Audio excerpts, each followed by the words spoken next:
So you just came from a couple sessions with Meet the Mayor. Why is that such a great opportunity to interact with local residents?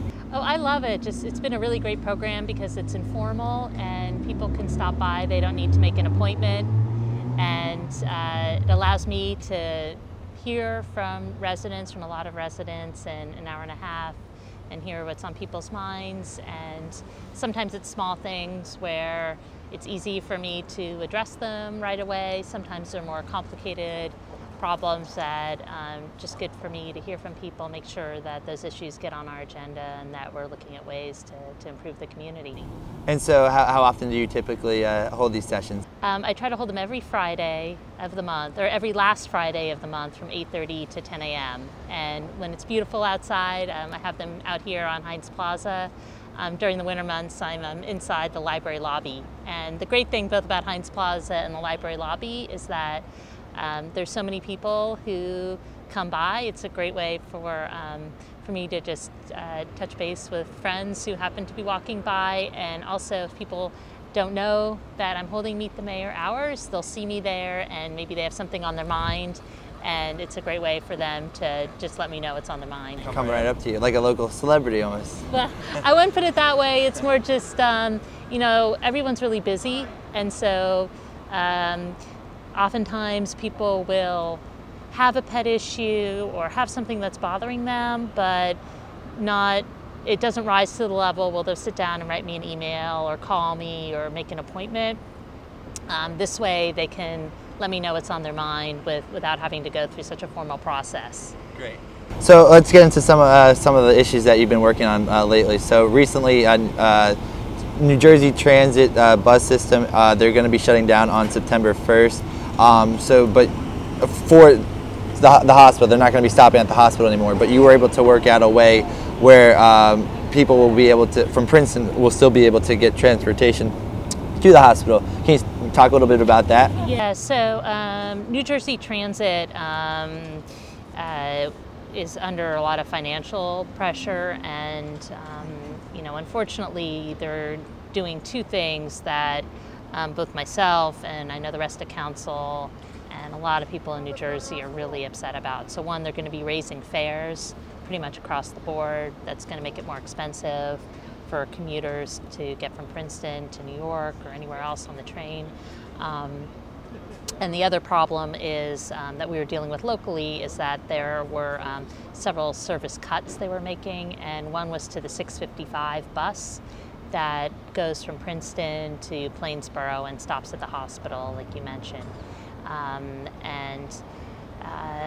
That was on the cutting list because of low ridership, which, you know, when you look at the numbers, it's true. But the thing about that bus is it's taking people to the hospital, or taking them to their doctor appointments. So we wanted to make sure for people who didn't have cars and were relying on the bus that they still had a way to get to the hospital. So we had meetings with New Jersey Transit, with Princeton University, and with the hospital to see if we could work something out. And fortunately, we were able to cobble together a new system for people who didn't have cars. So one is working with the university. They have their Tiger Transit bus service that we want to help get the word out. That's free and open to everybody and anybody to use. You don't need to be affiliated with the university in any way. They have a line already that goes to Plainsboro, and they're going to be extending it all the way to Palmer Square. So there'll be a stop at Palmer Square. You can get on there. The bus is totally free, and it'll take you and stop at the hospital. So that's one alternative. We recognize that getting to Palmer Square might be difficult for some people, especially residents used to be able to walk to the old hospital site. So we worked with the hospital, and this was part of their agreement with the state when they first were planning to move the hospital. But they're going to be setting up a free taxi service for residents who live within a half mile of the old hospital site. So when they call to make their appointment with the clinic, if they don't have transportation, they can ask for a taxi to pick them up. So is that funded through the healthcare system of the Princeton, who's funding the taxi hospital. The hospital is funding the taxi service, and it's for residents who live within a half-mile of the old hospital on Witherspoon Street. Okay, so how accommodating was the university? Are they usually accommodating on like similar issues, or? Yeah, I mean, I think that they try to be good citizens when they can be, and I think certainly the Tiger Transit transportation system is a really wonderful amenity for the community. And one of the challenges for us is that I don't think that it's the community's taking full advantage of it. And certainly a lot of the lines that they run are a benefit to Princeton residents and the larger community, and to the degree that we can get people out of their cars and taking the bus, it makes it better for everybody. But this is a great way to get over to Plainsboro, and it's a great way for Plainsboro residents who either want to visit Princeton or who work in town to get here in a very cost-effective way, and they don't have to worry about the expensive parking. So so it works both ways. So it will transport people from Plainsboro to Princeton as well. Definitely, yeah. So yeah, it runs on a loop. The schedule information is on the university website, and that's going to start towards the beginning of September. And information will also be on the municipal website, princetonnj.gov. So it's also, you were saying about like some of the the ridership numbers. Do you have like an estimate how many people take that? It sounds like it was kind of low, but it's also essential that people are able to get to the hospital. Right, and you know, there were 3 categories of people who were taking the 655. So the largest numbers, interestingly, actually came from Plainsboro residents who were using the bus to commute to Princeton. There are also some Princeton residents who were using it to commute to Plainsboro. And then there were occasional users, and those were people who were going to the doctor. And that was part of the challenge, is that you know, most people don't go to the doctor every single day. And so the numbers were not super high, yet it's an essential service. And you know, we want to make sure that people have access to health care and to their doctors in order to have a healthy community. Absolutely. So does it run 20, what are the exact hours of it, and do people routinely, like, is it, you know, if you have an emergency, I assume you're going to take an ambulance. That's correct. But so it's people are like for checkups, or what would people be using it more so for? Right. So if you have an appointment at the clinic or an appointment to see a doctor, that's what it's intended for. And does it run all hour? Does it run how long? How late? Were we talking about the taxi service or the bus? The bus. Oh, the bus. No, yeah. no, yes. So the bus runs Monday through Saturday. Okay. And it starts at I believe 7 a.m. and runs well past the operating hours of the clinic. Okay, great. So, and then the taxi services. The taxi service will operate for the same hours as the clinic. So Monday through Friday when the clinic is open, and the clinic is open every other Saturday, and so the taxi service will be available then as well. Great. And speaking of, so we're talking a little bit about transportation, vehicles and whatnot. So the town recently invested in a fire truck for $1.4 million. Why is that? Why was that an essential investment? Well, I think there's 2 trucks there, and we had some older vehicles that were not did not meet full modern safety standards. So one of them had an open cab, for example. And the fire department came and gave a presentation to council, and one of the interesting figures from there was that compared to other communities, if you look at the number of residents we have versus the number of fire trucks we have, we're actually on the low end of that. So we want to make sure that our fire department is equipped so that they can be here to keep the town safe. Another thing I just wanted to mention, a lot of people might not be aware, is that we have a volunteer fire department And we're very fortunate to have that. In communities that have to pay for their fire department, it's a huge expense because obviously it's the kind of department that does not operate 9 to 5.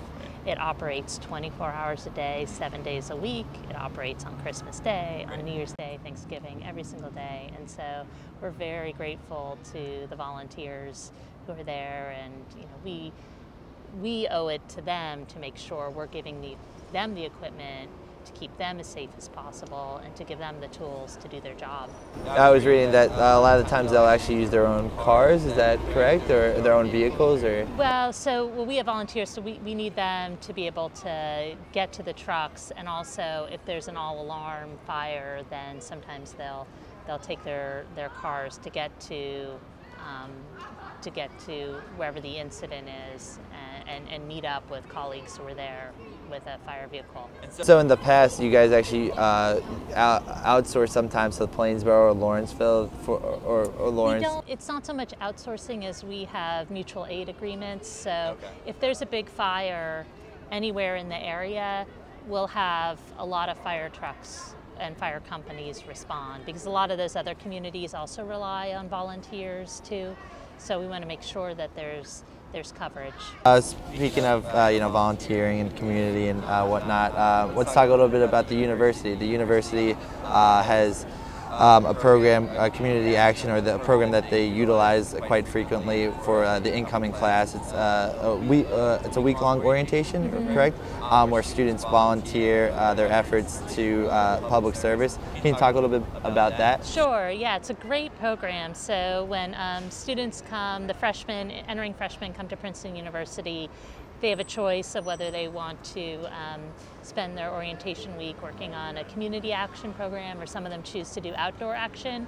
I actually have a Princeton University intern who's been helping me this summer, who encouraged me to reach out to the community action group to see if they might want to partner with the municipality on some of the programs that we're doing, where we could use some volunteers. And so we're really excited to have made that connection to help build the program. So one of the groups is going to be working on is flyering to get the information out about the change in the 655 bus, and making sure that everybody, especially within that half-mile radius of the old hospital, knows what their options are for getting to the new hospital.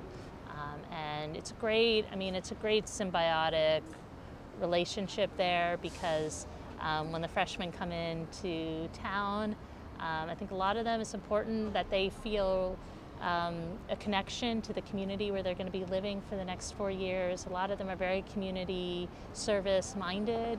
And I certainly have university students contacting me all the time who want to figure out how they can get involved, what the municipality needs. And certainly on the flip side, the municipality, as host to this amazing institution, we certainly want to be making use of the bright minds there, the interest there, and encouraging the students to see the community as an extension of their classroom, to see what we can be doing better, how we can be creatively addressing some of the big challenges we have. And so we welcome their input, and they're brilliant minds in helping us do a better job. What does that say about the students of Princeton University, that they're willing to go to put the effort in for this community service? No, I think it's great, and I think that there's a misperception of both communities that we share, and I think that there's a misperception that the town of Princeton is uniformly wealthy, that we don't have real problems, and I think that's also sometimes a misperception of the university, that all of the students there are uniformly wealthy and don't have any issues, and clearly that's not true on either end.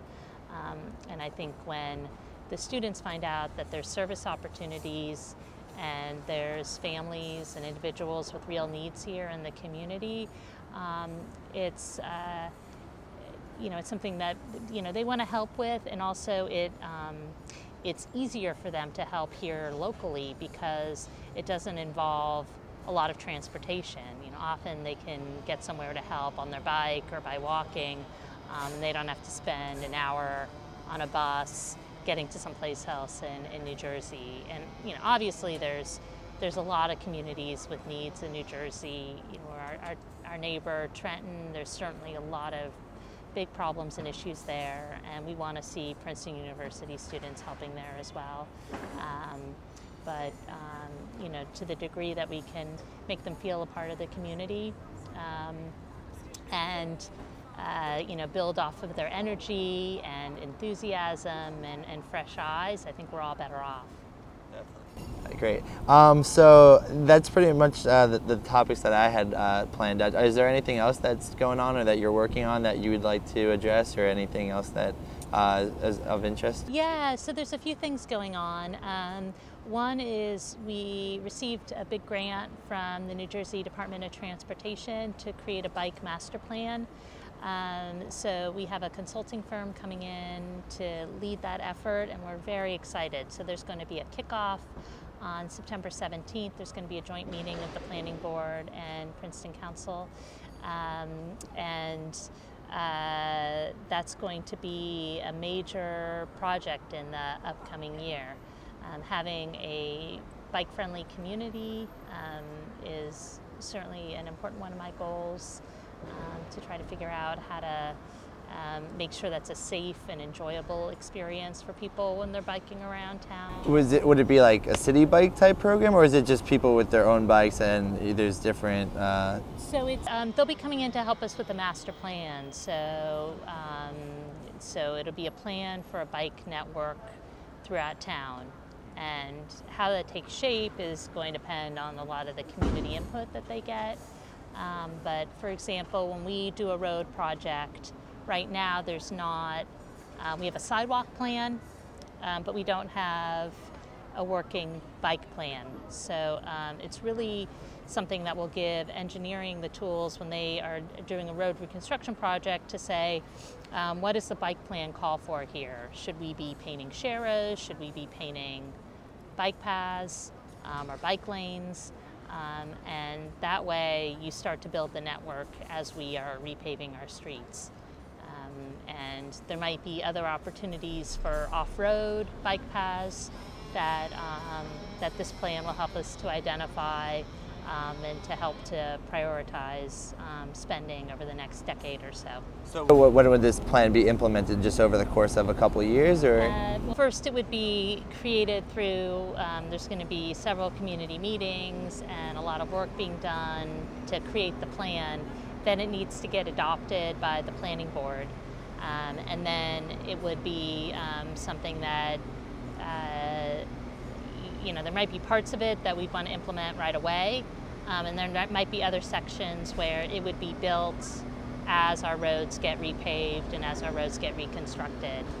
And if you look around at how our sidewalks have been built, that's typically how that works as well. So when there's a road reconstruction project, engineering will take a look at the sidewalk plan to see if there's sidewalks or side paths that are indicated for that street. And if they're not there, then that would be the time they'd be installed. Seems pretty neat with the nice scenery and everything. It'd be like a good investment for for the local residents and yeah, whatnot. Definitely. And I think one of the major complaints we hear from residents is speeding on their street. And if you look at the literature of what's the best way to slow down traffic, to make our streets more walkable, to make them more residential oriented. A lot of it has to do with how those streets are designed and the cues that we're giving to drivers to slow down. And certainly a big piece of that can be putting in a bike infrastructure and letting people know, giving drivers the cues that they need to be slowing down to be safe. Right, then that would probably be the key in that. I know with a lot of these cities, that's the key to it. Are there any other issues? Is that no, and then another big issue that we're going to be working on, and from now until the end of the year, is our affordable housing plan.